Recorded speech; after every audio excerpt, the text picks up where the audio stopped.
episode 2, trying to get this podcast up and going. We've had so many technical issues the last couple weeks, just trying out so many different things, and we're on a shoestring budget, so getting cameras and mics and stuff like that. Yeah, it's things together it's been a little pricey, out of our reach right now. Yeah, but what we got. But besides that, let's. So, with that being said, we are coming up with material, stuff like that, and what to talk about. You know, we always try to hit the current events and just what's been going on. You know, so much stuff has changed, and we just got into this this little bit of conversation with so much that we see so far with ChatGPT. Yeah, or the Oracle of Delphi. Yeah, the Oracle of Delphi. I'll tell you, people are treating this thing like it's the end all be all on a lot of things. It's a god, and they're asking ChatGPT questions as if they're praying to God. Yeah, it's hilarious and disturbing. It's I think I mean it's like so I started thinking about it because I went into ChatGPT myself and I'm like, okay, well, what would be like? Then ask just general questions like talk about outlines and how to structure these podcasts a little bit better and just try to cut out some of the fluff, and get to points a little quicker and whatnot. And it gave me some pretty general answers based on who we are and whatnot. And on the last episode, we kind of covered more or less who we are, and I'm Hesco. This is James, as always. But some of you viewers kind of asked me personally, we need to know, I know who you are, but some people may not know who you are, and whatnot, and who we are as people, So, as per the last video, I kind of made an introduction, former law enforcement officer, former State Department contractor, DOD contractor, and former Army. I was a paratrooper for a long time, and that's about the gist of it, And my best friend James here, he's a former Army and former defense contractor as well, and former law enforcement. So we have many years of experience and very similar experiences when it comes to. Give a little more in depth about me. I was in the Army for a few years. I went to Iraq once in 2004. Mm-hmm. Participated in quite a few big battles. Mm-hmm. In the end of 2004, there was Operation Phantom Fury, the second battle for Fallujah. That was my big old initiation into military life because I'd been in the Army for less than a year at that time. Right. So, former Army, I was on tanks. Loved tanks. After that, got to do some defense contracting. I was an instructor assigned to. Well, I was working for BAE Systems, so I was assigned to a special operations contract, fielding the RG-33 MRAP. After that, did a couple odd jobs, went to a couple schools, got disappointed a lot, and then I went to college, got a degree in political science with a minor in economics. That's why I talk a bit about the more in-depth political stuff and a little bit about economics because I have that education. I can talk a little bit about that. After that, got into, had a couple more odd jobs, more disappointment, and then got into law enforcement as a jailer, and then worked my way to being a deputy. And then I got out of law enforcement, and now I'm doing this. So. Yeah, it's it's an interesting path. We have a couple guests that we want to introduce to you guys at some point. We got to work through our little technical kinks, right? to get them in. We had a little filming session there, and it didn't quite grasp the motif, what we're going for in the channel when it came to the digital side of things. But we're gonna introduce them here hopefully next week and whatnot, and get their perspectives on certain things and get them talking. And they're at least one of them was former military and law enforcement, current law enforcement. The other guy is current law enforcement as well. But we'll have them in and try to get them to kind of say their piece on certain things and whatever they're passionate about talking, and that's in line with what we're trying to communicate here. So For me, I did a lot of defense contracting for a while, with DoD and Department of State, and some of you guys that know me know exactly where I've been and what I've done, and that's did 12 years of it, so several tours to Afghanistan, multiple tours. So I'm in the double digits in tours overseas. So, but I was part of the invasion in '03 with the 82nd, and that's where I kind of cut my teeth there.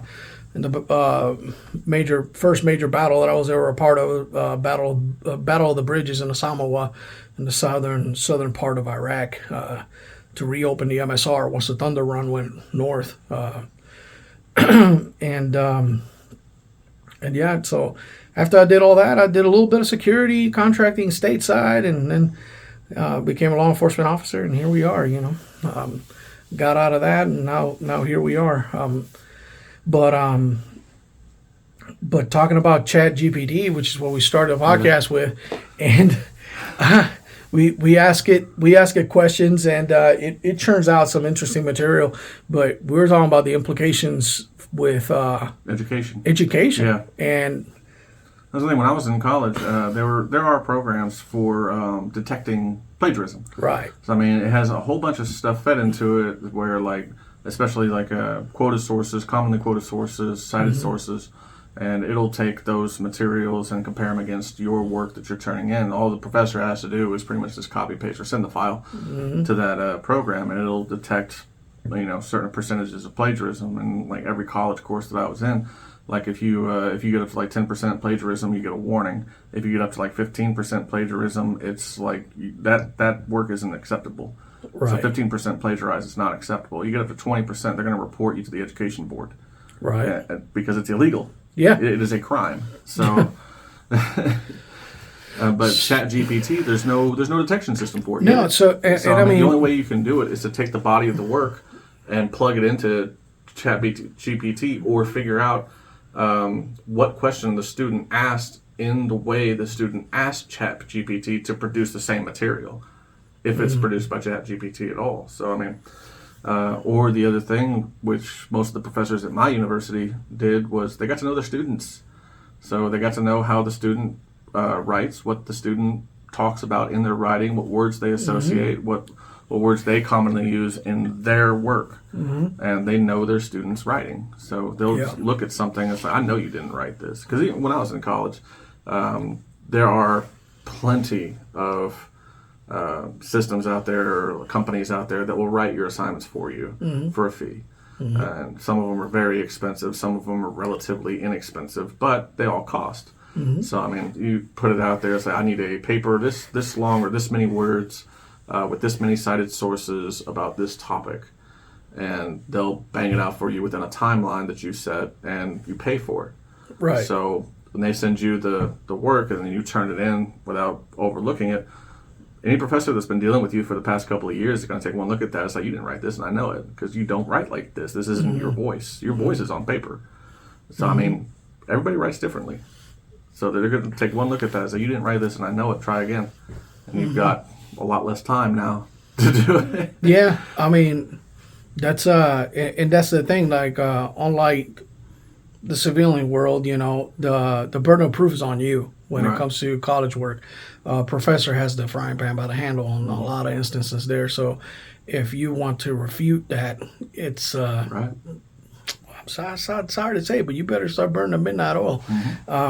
And redo the whole thing. But Chat GPT, where that comes into play, and I haven't quite ran it into a college, APSA format type stuff, and actually gotten into it and see if it can crank out a paperwork on, say, I haven't even tried. The War of 1812, whatever. To do, cited something. sources. I wouldn't even know if ChatGPT would even know what cited sources are. I just haven't tried it. Yeah, it's one of those things that I haven't. But if it indeed possesses that capability, as I suspect it has, at least to, I think at the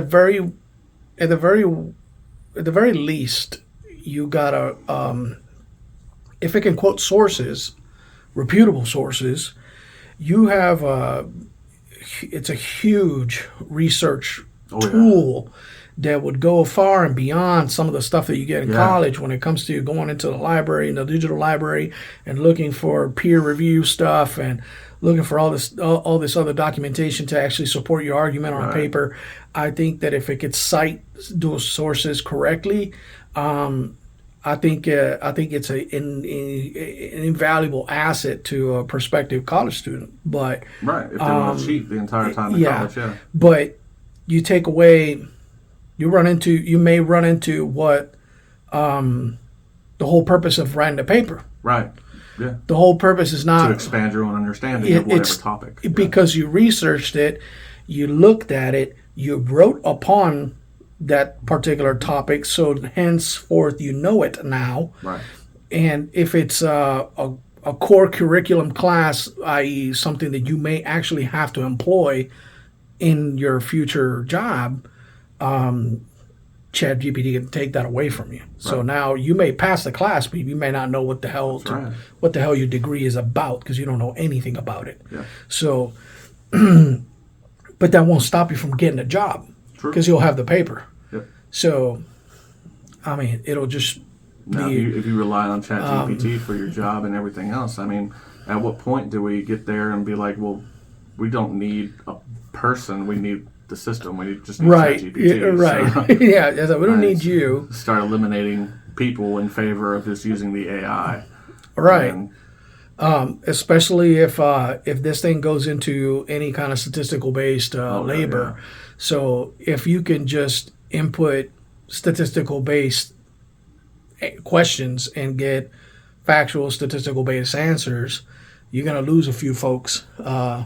because you don't need them anymore to do Yeah. any of that stuff. Going into like big corporations' risk management policies. management When policies, you start yeah. asking statistical based questions, and it spits out actual like empirical data about statistics and what that drives decision making. Yeah, So I mean, you got corporations that are now relying on an AI program for decision making material, which brings me back into asking this thing questions as if it's a god. it's a it's a curious thing to run into, and man, I don't even know how to take it. Like it's Oh yeah, it's it's new, a double edged sword to me. I mean, and it's new tech for us. I mean, it's, so I'm trying to like right now, like so. I as you grow older and whatever you run into generational gaps and you run into whatever and eventually my generation will become this generation's boomers, for Right. a lack of a better word. You're constantly me personally, I'm in a constant go at trying to understand that generational gap and understand what's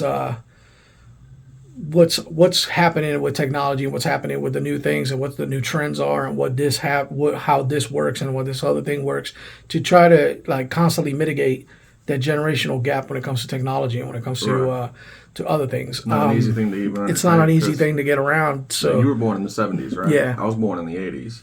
So, Yeah. I mean, we got the generational gap. And a lot of what's driving the generational gap right now is used to be experiences. Right. So you had people that were going through like the Great Depression or a Great War or something like that. So this generation has that experience with it, whereas the new generation doesn't have that. Now it's technology. So, Right. I mean, we've been around long enough now to have seen technology be invented and go obsolete. yeah, Quickly. So I mean, when I was a kid, the first time I was exposed to a desktop computer was like 1993, 1994, something like that. I wasn't even 10 years old yet, but I saw one. And then the first time we had one in our house, I was like 13 or 14 years old. Yeah. And then the first time we connected it to the internet was like the same year or a year later, and it was dial-up connection. Yeah. So I mean, we had to wait we had to start the connection, and then it would dial Yeah. up, go do something. It's and gonna be a nobody could while. talk on the phone. Yeah, nobody can talk on the phone. If you Nobody pick up can the talk on the phone, phone. Pick up if the you pick up phone, the phone, it done. kicks you off the internet. Somebody calls you, Yep, done. Yep, done. But so doing dial-up, then getting the AOL Yeah. discs Oh in my the God, mail, yeah, the yeah. thousands and thousands of AOL discs for however many hours it had internet access, and then now you just pay a bill and get internet access on cable. Yeah. But I mean, It's- to see all that technology come and go, I mean, now So you had us who grew up without computers, without internet, and having to read books or go out and interact with other people to make connections, to build relationships, stuff like that. Now you have this next generation who a lot of their relationships are online. So they've made friends across the world or across the country, and they only know them online. They've never met them in person. They might have talked to them on FaceTime. They might have talked to them on Discord or whatever camera call system they might use. But you have a lot of these kids that are not kids anymore, they're adults, that a lot of the relationships are online based. And they have just the same amount of relationship as you and I do, you know. But so then you have those kids, and now you're getting into another thing where they're still people being born today, and now they're born in the age of ChatGPT, where they're going to grow up knowing that AI. So the kids that grew up knowing computers and being around computers their entire time, like I said, I didn't have a computer in my house until I was already like mid-teenager. I was 14 years old. So now you're going to have kids that grow up where ChatGPT, once they start getting on a computer, they'll be like 6 or 7 years old, and ChatGPT has been around for 6 or 7 years. Yeah. So now they're going to start growing up knowing and learning the AI. And now what's that generation going to be like? Because now they have an AI-based education or an AI-based understanding of whatever they've asked AI, whatever AI has told them. Yeah, and it has a lot of implications. Like, can you manipulate the AI? If you can manipulate the AI, who can manipulate the AI? Well, we've already we discussed the manipulation of the AI in that one guy that tricked it. The DAN protocol. The DAN protocol. Yeah. So DAN standing for Do Anything Now, and he wrote and y'all watching this, y'all can Google it. AI DAN protocol, and it's this script that you put in there that tells the AI how to respond, and it starts out you respond as DAN standing for Do Anything Now, and it continues on with how the AI can respond to disregard its own parameters on what not to respond to and what to respond to, and you can get some very interesting results out of that. But yeah, I mean he asked him the same question and asked it and basically responded as Dan, and then it responded as ChatGPT, and it was two drastically different responses. It's there's that other newsreel that came around. It's kind of like from people that ask if you could write something positive about Donald Trump or whatever, and ChatGPT was like, I can't. Because he's been associated with hate speech. Because Orange Man bad. And then asked the same question, but for President Biden, and it just spat out like a whole bunch of sheets, of information. But so, of course, biased information is dangerous. Oh, yeah. It's extremely dangerous. So it's one of those things like I wondered for a while. Like I grew up in the early 80s and 90s and whatnot. And when you ride in your car, for instance, with your parents and whatnot, there wasn't cell phones. There wasn't anything to look at. So whatever you brought to the car is what you had. So if you had like G.I. Joes or some toys or whatever, that's what you had. Yep. So I grew up watching my parents drive around and drive the car and looked at them and whatever. So when it was time for me to drive, this wasn't a problem. Like, I mean, of course, I had some additional help along the way because I had a go-kart and whatever, so I learned how to brake, and I learned a lot of little mechanical ways of how to handle a vehicle. But I'm trying to teach my daughter how to drive a couple years back.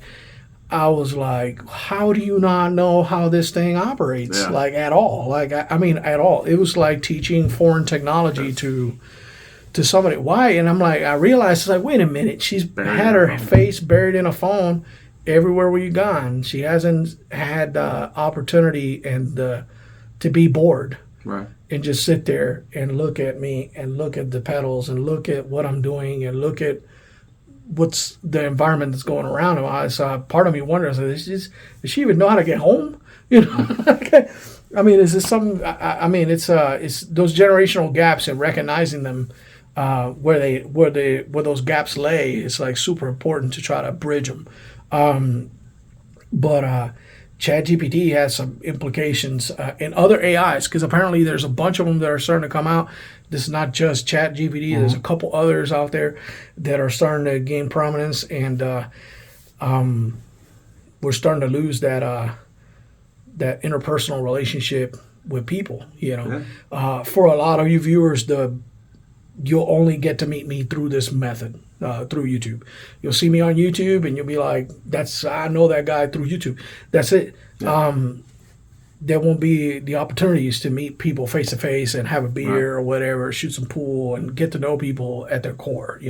So it's that's only going to get worse as time goes by and technology gets better and better and better and faster and faster and faster, and things are more efficient. As we're always striving for mitigating, finding the quickest way for instant gratification. You know what I mean? So it's human nature, can't be avoided. So you either go with the times and get with it and learn how to operate in that echo space, and or get left behind, man. And it's a sad thing, but everything must change. It's just how it is. Yeah. Jeff Goldblum said it the best, I guess. Life finds a way. Life finds a way. So, but with that, we ran into ChatGPT, and we asked it a couple questions too. Like, what's going on in the world events and whatever. And it's thrown several things out there. But the last week we had the State of the Union address by our fearless president there, Joe Biden, and all the nonsense that came with that. He had a couple things there that I just feel like his speech just lacked the substance. All but political theater. It's just a show. But it's what it is. We're nearing campaign season. Yeah. And it's it was a lot of patting his own back, with his accomplishments, and just but they all do it. Yeah. It's not political theater. This is not a just a show. Yeah. Just to give whoever's party, in his case, the Democrat Party, to give the party something to talk about when they got the big news media sources coming at them for interviews. Right. So they talk about, our party and the president have teamed up to do this thing, and you're full of shit, and you haven't done it, and you had a vote on it, and you got voted down, and you voted on it again, and you got voted down again, and the same political garbage that happens every time. So, it happens all too often, unfortunately. The same thing with the Republican Party when the script is flipped. You got the Republicans saying, we did this, and we teamed up for this, and we had a bipartisan. But you didn't have a bipartisan bill. You made deals across the lines. As long as one person crossed the line, it's bipartisan. Right, it's bipartisan. So it's that check in the box type stuff. But apparently he said a couple things that were flat out lies, and he got called on them on the floor. It was insane to watch some of those. The Republican Party, actually heckling and calling out the president during his State of the Union address. Yeah, I've never seen one that interrupted that much. The closest I've seen was Obama's. I don't remember which State of the Union it was that he gave. That one person called out from the rafters, called him a liar while he was talking. And that's the closest I can remember. That was one person in one of his State of the Unions. Right. And I could be wrong. It could happen multiple times, but that one stands out in my head. So, but this one, the other day, I ain't never seen the president interrupted that many times. I ain't never seen that, but he was flat out lying. He had to reverse his position. It's one of those things, man. But that State of the Union it was what it was. Biggest thing here that for me, as far as my takeaway, is freaking the gun issue. Oh, good God. Banning assault weapons. Banning assault weapons. They've already been banned. This is. We're not allowed to own fully automatic weapons. I can't have a M2 Browning 50 cal. Right. I can't have a Mark 19. I can't have. You can have a Browning M2 I mean, with well, ridiculous tax stamps. I mean, and it's ridiculous registrations. tax stamps, registrations, and government oversight, with that includes up to inspections of the equipment to make sure that I still have it, that I can't say no to. Yeah. There's a lot of considerations with the rhetoric. You talk about red flag laws. He talked a lot about things that I don't see a lot of states actually going through with. And that's the thing that, like, I think we touched on our first show is, the show that we didn't. The film, the ones we did about the VA. Yeah, Yeah, it's going to prevent a lot of veterans from seeking out help because fear of the red flag laws. You flag a veteran as suicidal or potentially homicidal, violent tendencies or anger issues, stuff like that. You start flagging veterans when that's a common thing among veterans. One, we're trained to hurt people, and we're trained with firearms, and we know what we're doing. We still have those skills. They don't go anywhere as we age. We might be a little bit rusty, but we still have the skill. So, I mean, when you start flagging veterans for violent tendencies and anger issues, you're going to take away that veteran's rights to have firearms. So now that veteran no longer has a right to defend himself. Yeah, it's you start looking for a workaround to infringe on people's liberties, and By law. Yeah. by law, it's. I don't know, man. I don't know how I feel about that. That's I mean, I feel terrible about it. I don't. That can't happen. It can't happen. It's just so the thing is what I had an argument with, not an argument, but just a conversation with one of the other guys that when I was a law enforcement guy. It's too late to take guns away. Yeah. It's too late. Yeah. They're already spread out so far now. The days of taking guns away was like 100 and some odd years ago, and it's gone. It's gone. The common argument that you keep seeing is like, oh, but the founding fathers and blah blah. And look, guns are not for hunting. They're not. You use them for hunting. You use them for sport. You use them for all these things. But that is not the sole purpose.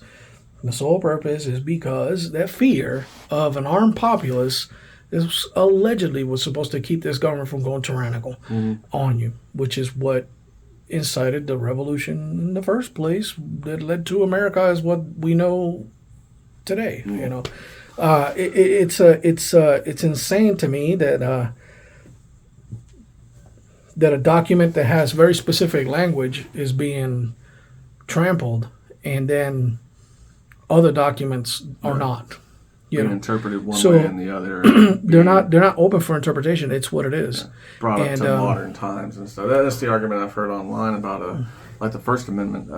Like the Second Amendment, the guns they were talking about were muskets. They were muzzle-loading muskets, gunpowder, and ball. If the First Amendment applies to emails, why doesn't the Second Amendment apply to AR-15s? Interesting. So you're modernizing the amendments. You're modernizing what was talked about, because the text of the First Amendment has not changed. It has not been updated. It hasn't been. Nothing's been done to it. It's still the same as it was written in the 1700s. Good. But they've modernized what it applies to, as far as like electronic communication. So you still have the right to privacy in a private email. But the Second Amendment no longer, it only applies to muskets and only ever will apply to muskets in some people's heads. Yeah. It doesn't apply to AR-15s and the Ma Deuce and Like the I Mark saw, 19. I saw on Twitter the other day. I was like, you can't. I want a Mark 19. Yeah. I'll put Nerf stuff in it just to. Oh, dude. I seen a guy get bocked with one of them Nerf, the riot freaking. Oh, the fireable batons. The foam freaking 40 millimeter. He got bocked in the face, man. I saw a guy get hit in body armor. He was wearing body armor and got hit with one of those things. This dude. Oh Lord, man. Adam saw it too. It's another buddy of ours, but he was there. This guy is teaching us his class. He's teaching us his class, putting these things on M203 and shooting at these cardboard targets. And he was like, I hate these things because they expand in the tube and they don't. sometimes they don't leave the tube and blah, blah, and they malfunction, the primers don't work and all this other stuff. Well, he pulled a faulty one out of a tube and had the whole platoon gather around him on a horseshoe. And he's holding this thing. He's like, this is why these things, we don't want to rely on them for ride control. And as he's waving this thing around talking to us, it goes off.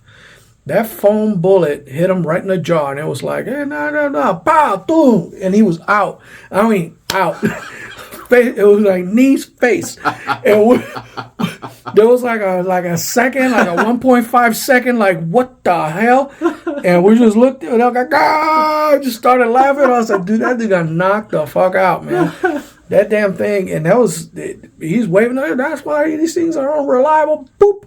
And it's like, boom, out. I'm like, oh no. But yeah, I'd love to have one of them things. And them Nerf balls are no joke, man. They're no joke. But I tell you, man, it's just I had a little thing on Twitter. I like to sometimes get on these Twitter wars and they was, oh, you're not beating the U.S. Army and blah blah blah and blah, blah, what do you need these ARs for us? I go, hey, anybody talk to the Taliban lately? Right. Who did it with 303 Infield? Yeah, who did it with Mosin old ass Mosin Nagants and AKs and all kinds of. Look, the thing is that argument. That argument is null and void. Here's the other side of the argument too. Null and void. I've heard it on the congressional phone when they're in committee and they're talking about gun stuff. Biden even said, "You're gonna need an F-15." All right, you're gonna need an F-15. We'll destroy them things on the ground. Here's I was like, thing. You have no idea what people are capable of. It amazes me to see. Not that I'm way too fat and old for that nonsense. It amazes me to see government elected officials talking about the military and assuming that the individuals that make up the military are robotic and will follow orders no matter what. We've been trained extensively not to follow illegal orders. Mm-hmm. It's illegal for you to do so. If you follow an illegal order, you're just as culpable as the person who gave it. Mm-hmm. So what makes, if something like that happens, some kind of uprising from the American people, an actual uprising, not a January 6th thing, not just walking into a congressional building because we pay for the damn thing anyway. What's the problem? Yeah, but the tour. An actual armed uprising where the people are making a push to either take control of the government or remove the sitting government and establish a new one. What makes these elected officials think that the military would be on their side? It's a false sense of confidence. Right. It's a false sense of confidence. Now, I wouldn't say a false sense of confidence, because, the reasonable person would assume that the military would be on the side of the politicians because the politicians are the ones giving the orders. Right. But knowing military personnel, typically they don't lean left. They don't lean Democrat. And I think that might be a reason why some of the recruiting standards have changed over the last couple of years to include, and I don't want to bash on all transgendered people, but no, of course not. To include transgendered personnel. It's like a little bit more loose thinking. I'd say most transgender people know that is a mental disorder.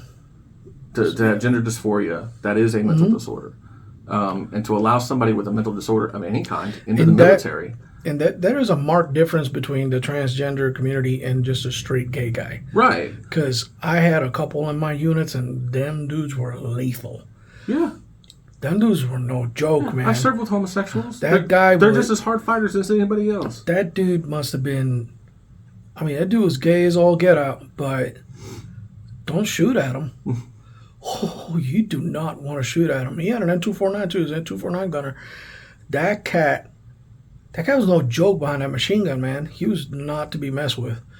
And nobody had to carry any of his gear. Right. Nobody had to do anything for him. Yeah. Because, so the problem was that we had those policies, the ask, don't tell policy. Mm-hmm. And yeah, although slightly discriminatory in my opinion too, the fact that people that are of that ilk can't live the life or couldn't live their best life within the confines of the military. Some of them adjusted to that. It's a voluntary military, right? So but it created that juxtaposition where if you're gay and patriotic, you had to hide it, Right. and that was so repealing it wasn't such a bad thing, but disregarding the standards of conduct and of behavior and the optics of being a proper person, period, proper, realizing that you represent the U.S. military wherever you go as a service member.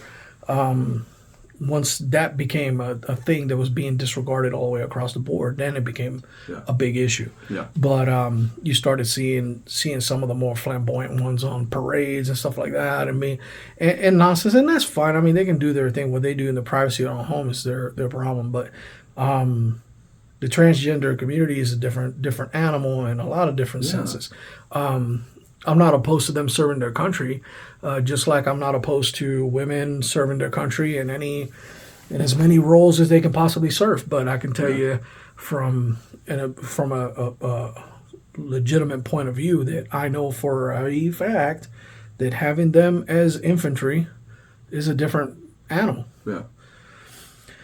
Because women need there are certain considerations that a unit, a maneuver element, has to take into consideration when carrying females in their roster, and having females in critical roles could be detrimental if those could be a liability.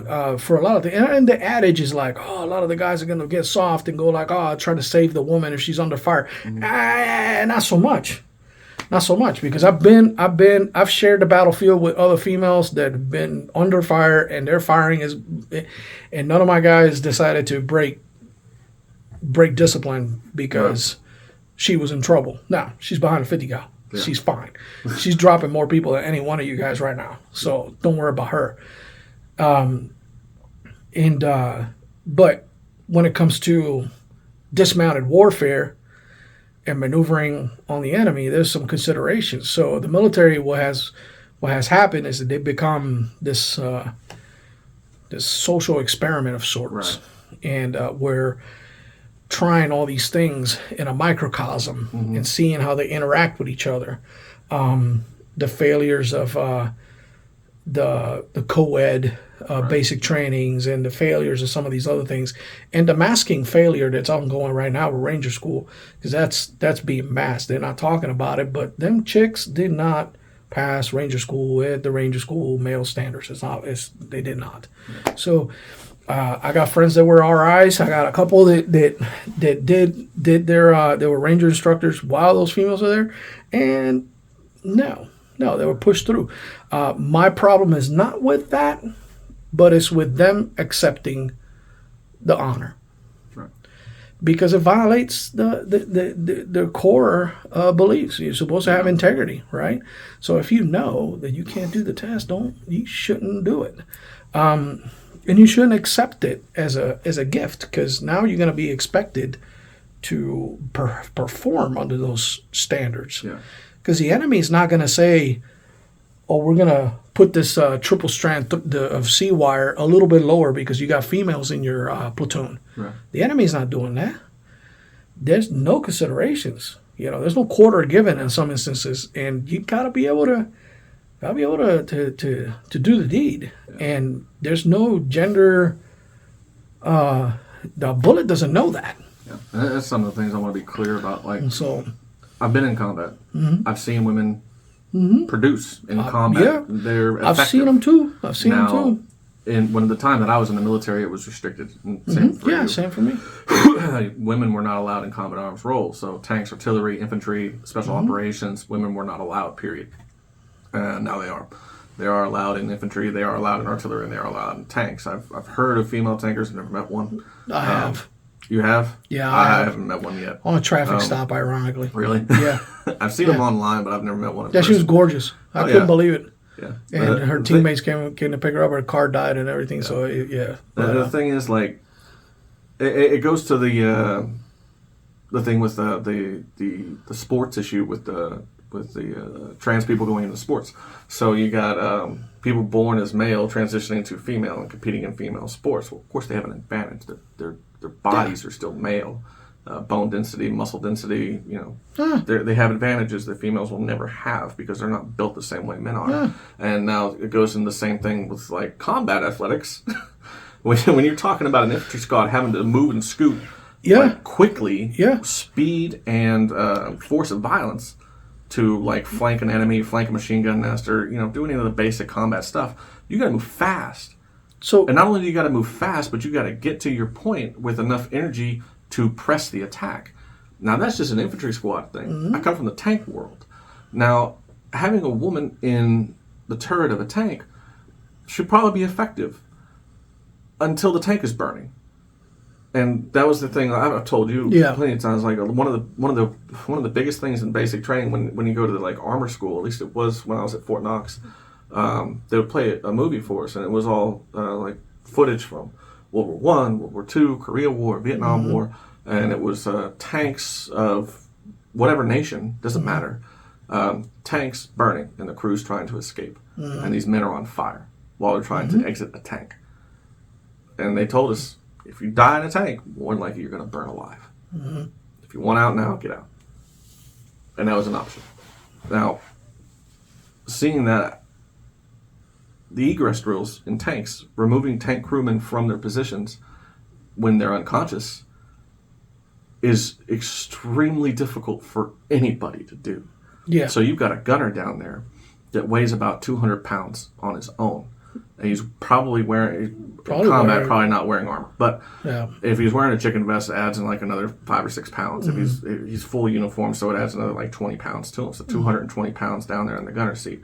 If you've been inside of a tank turret, it's confined space, and you've got the breach in between the largest hatch on the turret, which is the loader's hatch, and the gunner. So you've got to get that gunner, if he's unconscious, and we do unconscious drills as egress. So you get the gunner, you got to remove the back of the seat, get the gunner back, take his helmet off, pull him towards the loader's hatch, and you've got to pull him around. Hopefully the guards aren't down, and any tanker that's out there listening will know what I'm talking about. But anyway, I won't get into it. You got to pull the gunner past the breach, get him up on the loader's hatch, and get him up and out of the tank. For anybody to do that is extremely taxing. Anybody. Most men can't do it. But having a woman in the tank, it's a definite that she can't do it. Yeah. Unless she is a world-class bodybuilder or world-class powerlifter. And you cannot expect a world-class powerlifter to be in a turret. It doesn't make sense. You know what I mean? Like it's too specific. Right. You know what I mean? That woman would have to have specific skills that she has worked on for years to be able to do that task.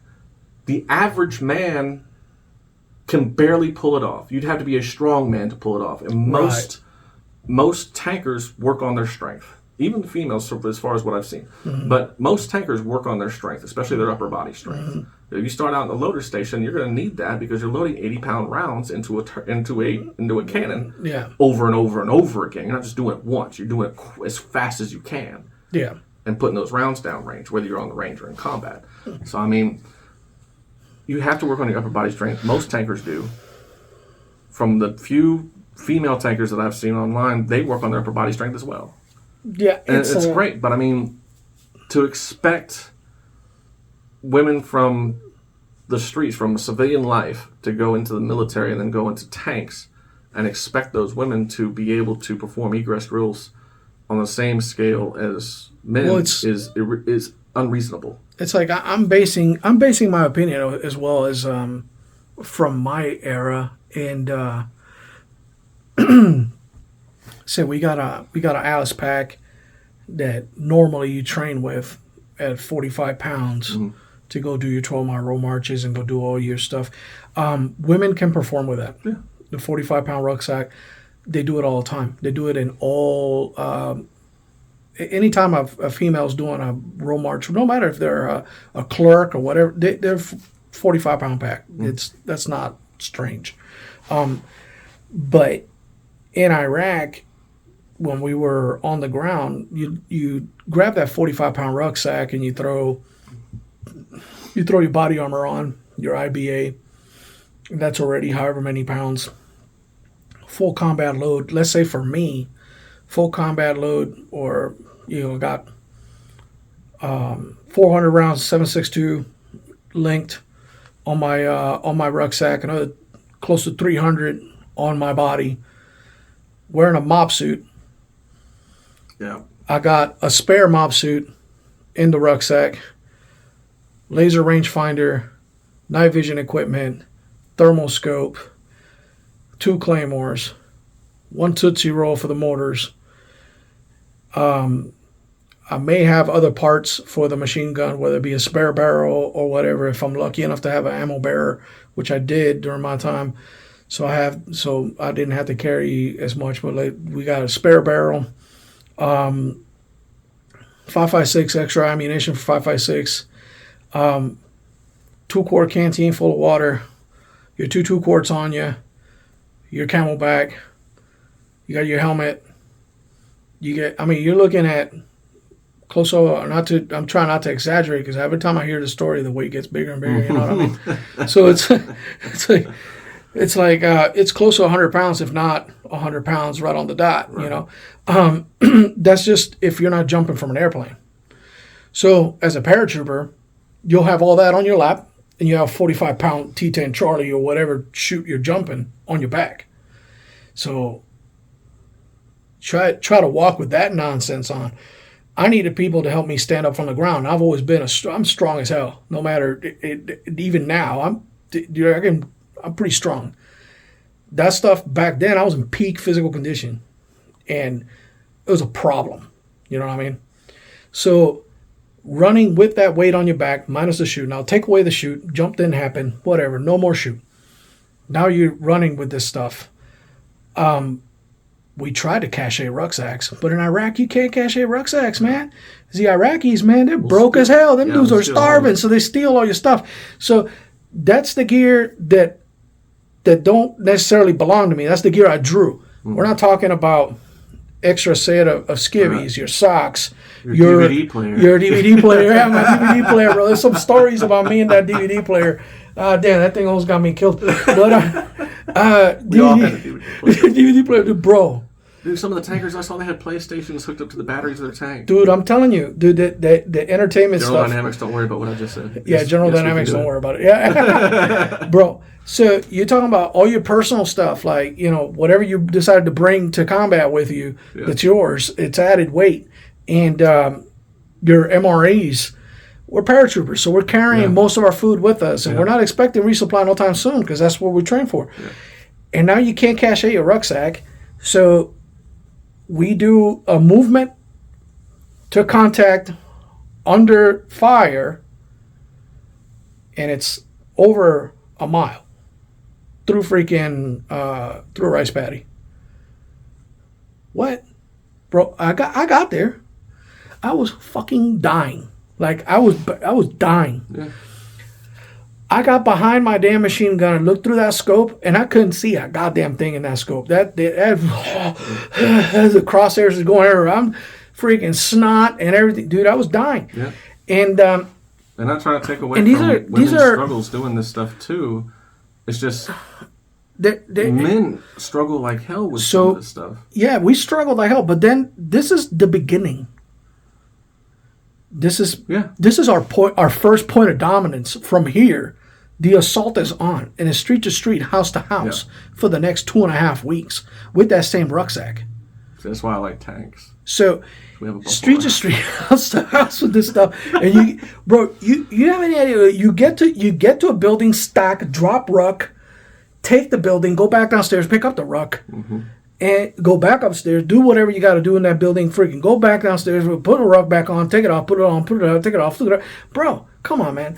Dude, or y'all can just chill and we can fire a can shot. Yeah, or we could just call tanks and just destroy everything in sight. But yeah, it's just like there's some considerations, man. And this military has turned into this social experiment thing. Yeah. That but I mean, it has been. That's nothing new. It's not. It's not. It's just. What's his name? Who was after FDR? Don't get me lying. I'd have to look it up.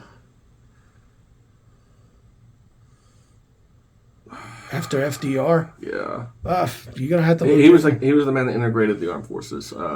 So he, blacks only had black units. Oh, once they found out they could see at night. Yeah. Those fucking assholes. Those fucking assholes. Yeah. So he integrated the armed forces racially. Mm-hmm. So I mean, it's been the military's been a social experiment thing for a long time, and that's really where I can point to where it started. Right. And that was outstanding results. I mean, most of my NCOs in the military were black. Most of them. I've met.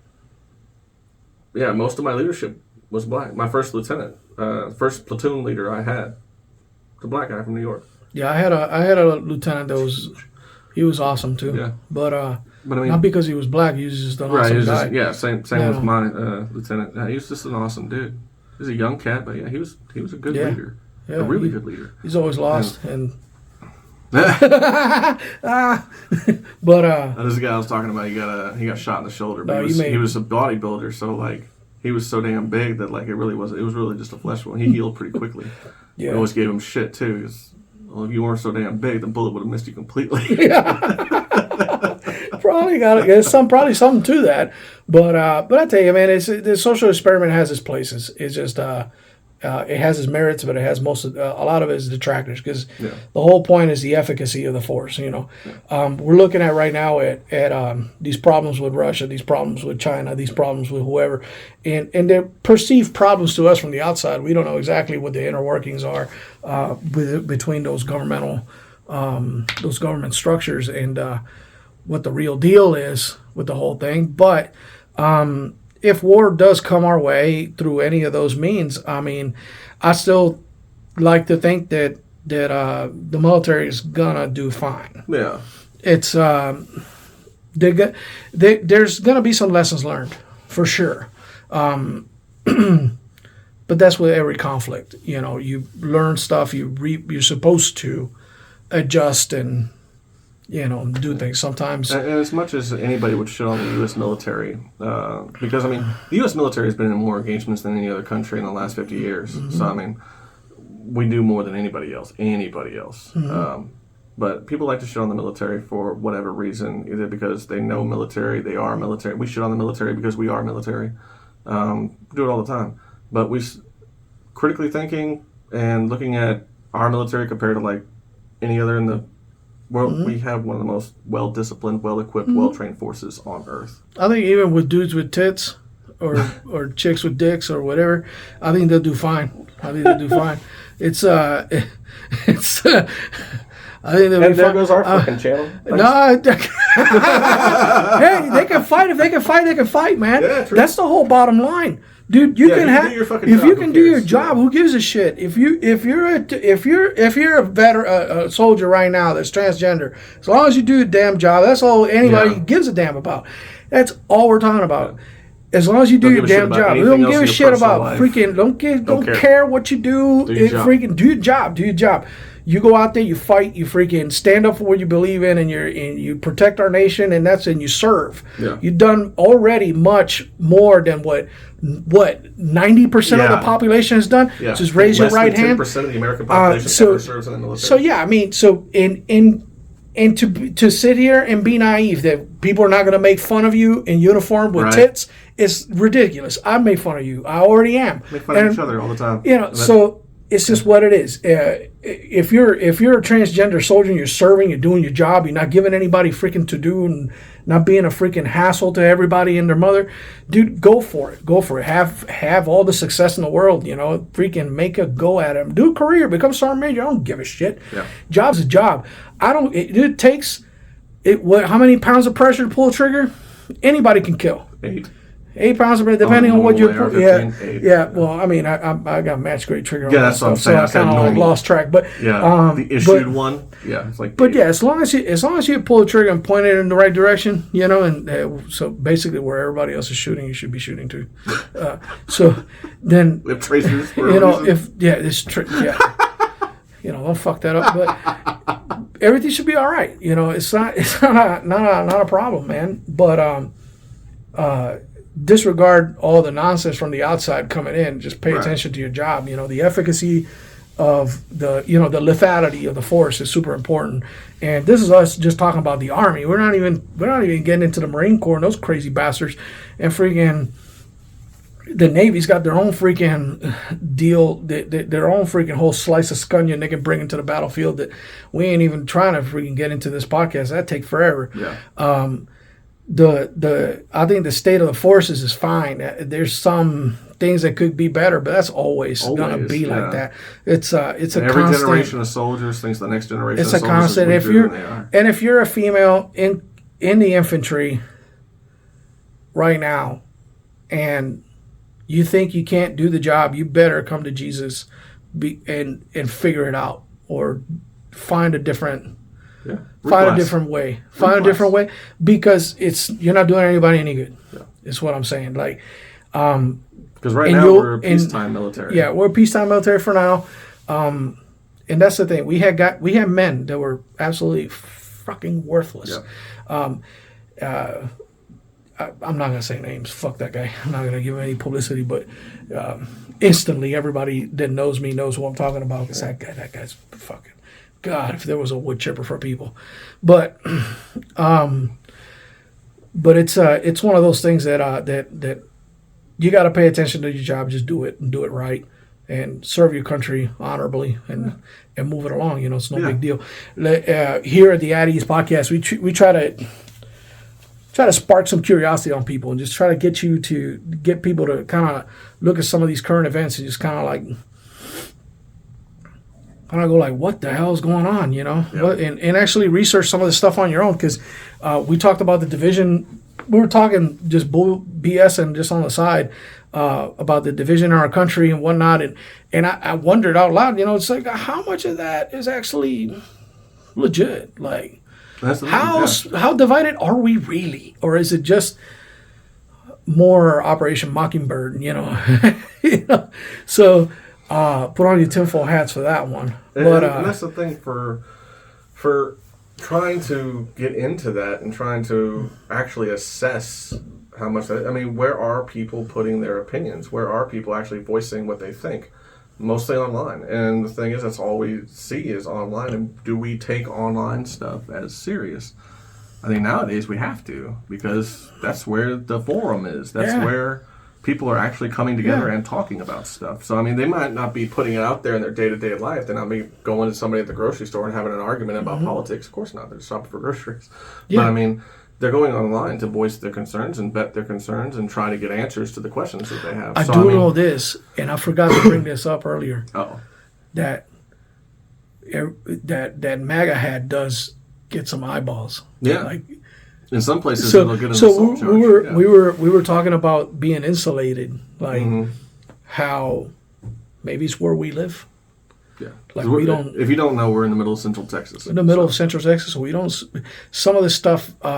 We're somewhere between Waco and Austin. Yeah, it's kind of like we see it online and in the news and whatever. We see it on the interwebs, but on our day-to-day, it's. And even as law enforcement officers, it would come to us. So, either it would come to us or we'd find it in the regular, traffic stop. But it wasn't, really. No. We were talking just outside of the cameras, and, I've had, in my 5 years, one sovereign citizen try, and it didn't go anywhere because that's not where the conversation was going. I wasn't trying to pull him out of his vehicle or anything. I was just trying to tell him, you can't drive that fast on this road. Yeah, it's like I ran into, like I told you, I ran into 3 of them in my law enforcement career, and I guess because of the situation, it was just pulled over for a traffic violation. It didn't really, it wasn't really like a big deal. One thing I have had is I had a black fella pull his hands out the window, like on a traffic stop. And I'm like, "What are you doing?" And He's like, I'm just keeping my hands where you can see it. I was like, well, that's great and all, but you're going to have to give me a license. Right. And he was like, is it okay if I reach for my... Yeah, go ahead. I was like, all right, look, do you have a gun? He's like, no. Good. That's fine. I'm okay with that. Just give me a driver's license, proof of insurance. Should give him a high five. And yeah. Well, I had the one guy. I came up on his vehicle. He had hazard lights on, and I came up on his vehicle. And normally, I drive by those. Every time I see somebody pulled over on the side of the road doing something, I give it a once over and just kind of like, all right, one guy, 2 occupants, and I do a little lap and see, and then I come over before I show up and assist. I show up to assist this guy, and apparently he was he had to pee, so he had just gotten done. He zipped up and he was walking around the vehicle. When I pulled up with my lights, this is what he told me because I didn't see him peeing or nothing. I thought he maybe had a flat or something. So I pulled up behind him, and he facing my patrol car, hands up, and takes a couple steps and gets on the ground. And I'm like, "What did you do, man?" He proned out. He proned out of the blue, just proned out on his own. Okay. I'm like, "What did you do?" And he's like, "What? Nothing. Then why are you on the ground?" "Well, because you're the police." I was like, "Jesus Christ, man. Yeah, where are you from?" What's happened to you, man? It's like, what's happened to you, man? I'm just trying to see if you need a help with a tire or something. They're like, no, man, I just had to pee. Oh, okay, so your car's good? Yeah, okay, well, I'm leaving. He's like, oh, okay, well, you have a nice day, officer. And I'm like, you too, man. I was like, what the fuck? Put back in the drive. I was like, all right, I'm out of here. So I was like, hey, 10-8, no report, and moved on. But yeah, I mean, it's traumatized folks, man. Yeah. That's what I'm getting at. Like I said, like folks are traumatized with some of the stuff that's going on. The media push for police brutality has been. And see it online all the time. It's the main headline every time it happens. It's like, I think at this point, I have worked alongside with or been associated with hundreds of cops, if not thousands. Yeah. Not a one of them has gone down for anything like that or has been known to do any police brutality. Right. I've had some that have been quick to the tongue. Yeah. They had been maybe inappropriate, but violent. And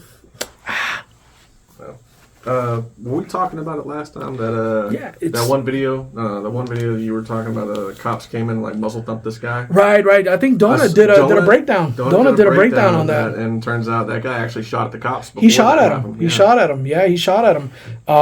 As they were pulling away, I guess he approached them like sometimes those weirdos that do. They like to come up, I have a question. I have a question. I had to take it 2 jurisdictions away, and I'm like, what the fuck? I don't fucking know, And you need me to be your Google.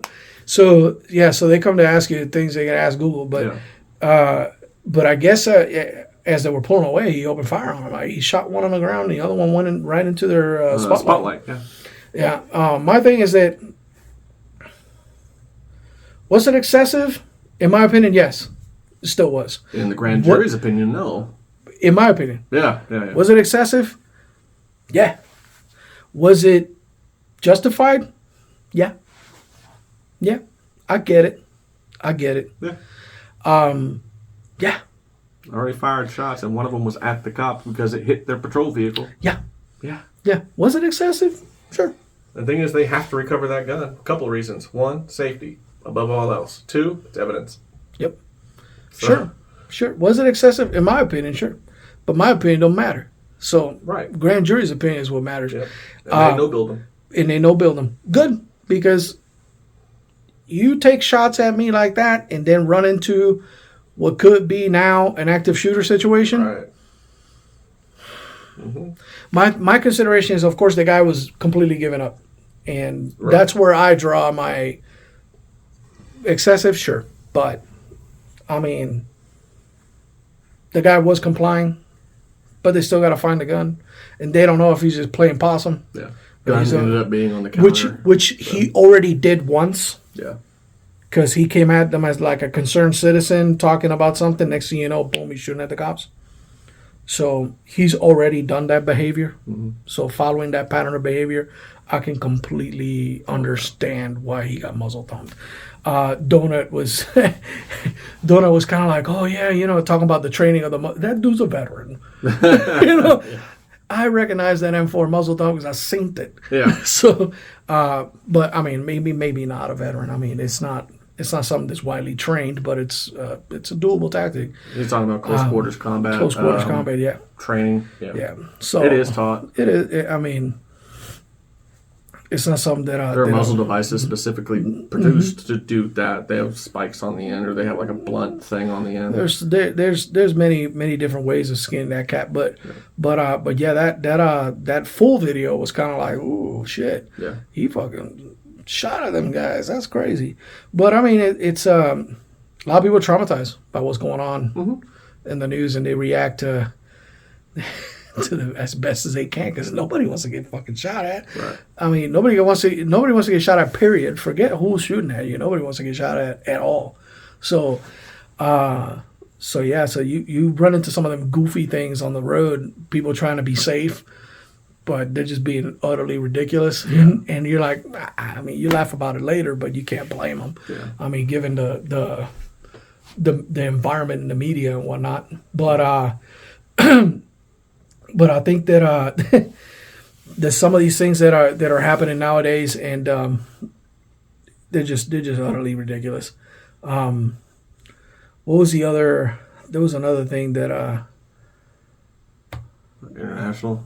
Yeah. Nicaragua. The Nicaragua thing. Yeah. So what Nicaragua, the hell happened in Nicaragua? Nicaragua released 222 or 223 political prisoners and sent them all to the United States. Yes. They all, from the article I was reading, which was on CNN, from what they were saying, they were brought out to the tarmac next to an airplane and were made to sign paperwork saying that they were flying out under their own free will, their own volition. And they flew all of them to Dulles International Airport in Washington, D.C. Shanghai. Yeah, they're shanghaied into Washington. So some of these folks, from what I was reading from this article, are priests. They're members of the clergy. Mm-hmm. And I don't know much about Nicaraguan politics, but apparently they were held as political prisoners for a while, and they were released to the United States. They've been stripped of their Nicaraguan citizenship, and now they're in the U.S. under a temporary, I forget what it's called, a temporary visa, probationary visa, I guess, and they'll, I guess, apply for asylum when that's up. I don't know. That was international. That happened yesterday. Today, apparently, maybe about 30 minutes or an hour before we started recording, another balloon, another high altitude object was shot down over Alaska. There's 2 air kills. Apparently these things have been sighted all over the world. So I was watching. It's like I said, I watch multiple podcasts from all kinds of different sources. I watched brother Mike Glover over there from SF. That dude, he has a survival podcast thing, but he puts out a lot of good info. Mike Glover's he's a solid cat, but apparently this thing's been sighted all over the planet, like all over major cities, all over. It's not a. And apparently it's happened before here in the U.S., but I don't know. There's some other stuff. Apparently, I read an article claiming that Xi Jinping doesn't know anything about them. I didn't know about the balloon that went over the United States, that went the entire route over the United States. Didn't know anything about it. Read some article somewhere stating that. Don't know if that's true or not, but I mean, who knows? I'm not going to go over to China and ask. But you remember we were talking about world economics, and we were talking about Moldova. We were talking about. The Moldovan president just resigned her government. The government has collapsed, and its pro-EU prime minister has stepped down after 18 months of political economic turbulence. She was stating that the Moldovans have been. Moldova is a population of about 2.5 million people, and they've been protesting because of increased inflation, higher prices on damn near everything. Where are they at in relationship to Ukraine They are right on the western border of Ukraine. Okay. So that was the thing. That was another part that I was about to start talking about. So the Moldovans have been protesting against higher prices on everything because they've been seeing the same thing everybody else has here in the United States. Basic goods and services have increased substantially, and it has in Moldova too. The thing about Moldova is the poorest country in Europe, so they're gonna be hit quite a bit harder than most other nations because they already can't afford shit. Right. But not only that, but fuel sources have increased in prices because they are still dependent on Gazprom, the Russian oil company, for most of their energy needs, and Ukrainian natural gas services for most of their energy needs. And they have seen a huge influx in Ukrainian refugees from the war. So, I mean, Moldova, already the poorest country in Europe, is being stressed even more because of Russia's invasion into Ukraine. I mean, Moldova doesn't have much in the way of natural resources. It's a very small country anyway. I mean, their number one export, as far as I saw from my research a time ago, is wine. I guess we should put troops in there, huh? Right? Yeah. Be their police as well. Yeah. That's the thing. I don't know much about Moldovan. It's a joke. It's just kind of like... I don't know if their military is any kind of way, but I hear things about Moldova. It's like they're mostly mafia ran, but I don't know. I don't know. They're... And the hurricane, look at me. Earthquake in I'm Puerto Rican, so hurricanes I'm kind of scarred. Earthquake in Puerto Rico. Earthquake, no. There was an earthquake in Turkey. The earthquake, and Monday apparently Aleppo in Syria. Big one. Really? Yep. It's like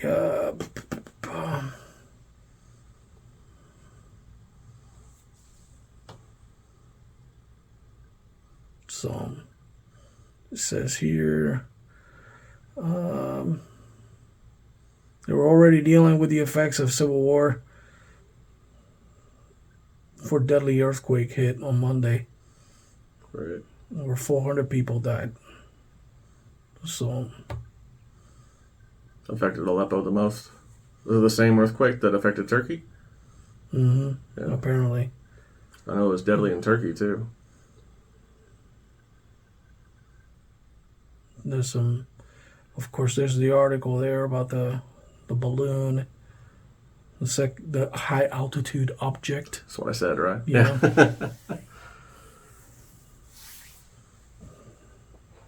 Another one shot down over Alaska, and who knows how many more are out there or on the way. Don't know what China's doing with them. Have they recovered any of the tech from that balloon? Because I know that the sailors were out there recovering the balloon itself. I don't know if they grabbed any of the tech, though. I don't know. I might have to call Cuba Gooding Jr. See if he went down there. He retired. You retired, Cookie? He no longer with us? Damn it. That dude's badass. I love that movie. That movie's fantastic. Bet Men of Honor. Bet MacArthur's corncob pipe. Yeah. That there's some stuff down there. Let's see. Yeah, the war and the coronavirus is still a thing. Is it? Yeah, to some, I don't know. Maybe it's flu season. It is flu season. Yeah. I remember when coronavirus first came around February is when I caught it the first time. And we were both in our patrol vehicles. Yeah. Bro, from hot to cold, hot to cold. I was like, mother of God. It's like, mother of God, I'm dying. It was like fever, and it was like, oh my God. This is the best place to park was on the highway so nobody would bother you. Everybody see the patrol car to slow down. You're like, oh, perfect. And you're just like, oh God. AC on, AC off, AC on, AC off with the damn fever sweats. Yeah. And then I guess the FBI found classified documents in search of Mike Pence's home. Oh, they find some? Because the last I was reading, they were about to go in. I mean, that's what it says here. It got updated about an hour ago. They found additional. I don't know. These motherfuckers don't have a crosscut freaking You know, I was like, dude, you know you got classified documents. You know you got them. Like even with the crosscut, Nobody's asking for them, right? But everybody's going down for them. right? Dude, because it got on me. Yeah. Dude, come on, bro. Like, and that's the thing. It's like the thing that Hillary do better got away with back in the day when like her staff was smashing phones. Yeah, with but hammers. Like, so it's destruction of classified material. Yeah. Possession of classified material outside of a contained space or you know, some kind of You're not supposed to have You're not supposed to have them outside of those places. And then you destroy them. She doesn't get any kind of charges for it. But these guys, like Trump, was facing charges for possessing them. He's an idiot. That dude, he should have known, man. He should have known. Like it's just little crap like that, man. It's just like that's the thing with Trump, man. Like he'll do a bunch of good things, and then just these little detail, minuscule crap will grab him by the damn toes, and it drives me crazy. Because I'm like, you got classified documents. You have the power to declassify them. Well, just declassify them, take them home. Mm-hmm. Then it don't matter. But why? He probably got stuff on the aliens down there, is what it is. You know, that crazy bastard. He's like, oh, this is what they're doing in Area 51. You know, I mean, come on, bro. What are you doing? I don't. Doesn't Area 51 open the tours now? I don't fucking know, man. I know the insurrection in Area 51 was not successful. I was waiting for that so much. Oh my god! The Naruto guys, the Naruto runners, the Naruto runners. Yeah, but dude, it's like you got classified documents. You know you have them. You didn't just. Come on, man. You went home. You got this shit in your briefcase. At some point, your briefcase is full of shit, and you're like, oh, I gotta make room for more, or whatever. Yeah. You grab it. Oh, shit, classified stuff. Damn it. I'll just put this next to my Corvette right quick. I'll go back to it. Oh, that was Biden. Biden. Or I'll just take him to Mar-a-Lago, have a little toilet reading, Right. Just sit there in my golden toilet and just like, oh, this is classified as fuck, And then just put them next to what? Wall Street Journal and Sports Illustrated? You fucking idiot. Dude, take them back. Why are you holding on to this stuff? I don't care what they are, whether they're libertarians, Democrats, Republicans, I don't give a fuck who you are. You got this stuff in your possession, man. Yeah. You know you do. So there ain't no way you forgot that. Come on, bro. Hillary Clinton's route, just destroy it. Right? Like, come on. That jackass had all these people with hammers, and oh my God, I got subpoenaed. Yeah. She's still walking around. Mm-hmm. And, and running for office. Yeah, not to mention her husband. Charging ridiculous speaking fees. Her husband with his freaking flight manifest in damn Epstein Island. He's there like 20 times. Mm-hmm. They're both their names in the damn Panama Papers and all the other junk. I was like, look, I lost faith in the judicial system a long time ago. Yeah. So I was like, these people, and Democrats were Democrats in power back then? I don't think they were. What year are we talking about? I don't know, man. I think the Panama Papers. When the hell was that? And I mean, the thing is that they're all playing the same game. They're all playing the same game. Because Trump damn near campaigned on throwing Hillary to jail, and that didn't happen. Wonder why. 2016. Yeah, that was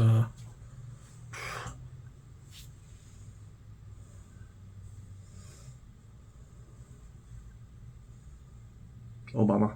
Mm-hmm. During the Obama administration. Yeah, but I don't think it matters who was in charge. Nobody was gonna go to jail for stuff like that. It's this kind of crap that grinds my gears, man. Like, would you be able to get away with that? Of course not. I mean, same thing that Hillary got caught doing with the classified hard drives and all that other nonsense. You know how many briefings we got for the proper use of zipper and nipper and how not to put in flash drives that don't belong there, and blah, blah, blah, and all this other stuff. Only secure flash drives. and how many soldiers, airmen, or whoever we saw go down, like careers lost for minor violations of that those laws. Classified stuff. Classified freaking handling, material handling. And I mean, I seen, I don't know, I seen quite a few of them lose their careers. I don't know what ended up happening with them but they were out of theater immediately. They were ushered away, gone. So I don't know, man. Like when I see that kind of stuff, the butter's not applied evenly across the toast. What I'm getting at, you know. So you see some people doing the same thing that these other assholes are doing, and they're still walking around. Their careers are intact. They're still doing what they're doing. But I mean, it's neither here or there. They'll pay in the end at some point. Somebody's gonna hold them to account, whether it's the laws of man or the big man upstairs. Or the big man upstairs. At some point, somebody's gonna. I seriously doubt that any politician that's had national renown in the last 30 years is going to pay for any of their crimes. It's just not going to happen. Yeah. That's some sad stuff. We would just watch it. Just like, what? Yeah. And nobody does anything about it. Well, shit. Not like nothing can be done about it. It's just the choice is being made not to do anything about it for whatever reason. But I mean, it is what it is. But I think that's pretty much covers what's been going on around this little ball that's spinning thousands of miles an hour around another ball of fire. Let's see. Yeah, there ain't a whole lot of anything else. But yeah. I mean, like, subscribe. Yeah. Tune in next week. Like, we'll put share, help us build the channel. Help us build the channel. If you guys got any ideas or have any topics we want to cover or you would like us to cover. Or if you found a mistake that we've made. If we talked about something and we were dead wrong, correct us. Send us research stuff. I like researching shit. Yeah, true. Yeah. Send us research material. Some of you guys have been out there that actually emailed me privately and stuff like that, or sent me material, reading material on a lot of things that and it's good. Keep it coming. We like chewing through it, and eventually we'll do one on conspiracies or something and just get into it. Oh my god. And we got to, bro. I need warning. Yeah, we got to. Yeah, I need at least like 2 days. We got to get into conspiracies, man. They're juicy. Oh my god. Yeah, and I mean, we got all kinds of modern conspiracies or like 100-year-old conspiracies. We can do them both, man. Oh, shit. It don't matter. That's a couple different shows. It is what it is. But we can get into that, and I'll tell you how Nostradamus is wrong, and, and all that, and the Mayan calendar's bullshit. The guy ran out of space to write. It's like, I think 2012, that's enough. That should be enough. Yeah. But yeah. 10 years ago now. Yeah, right? 11 years ago. Well, I mean, according to Greta Thunberg, that freaking or dummy. Sorry, I'm gonna have to. Can't say really. Yeah, have to. Can't say that's a hard R too. Yep. Damn it. All right. I'll put a sound effect on it. Like a quack. All right. Well, see you guys next week. Like, subscribe, help us grow the channel. Let us know how we did. All right. Take care. Bye.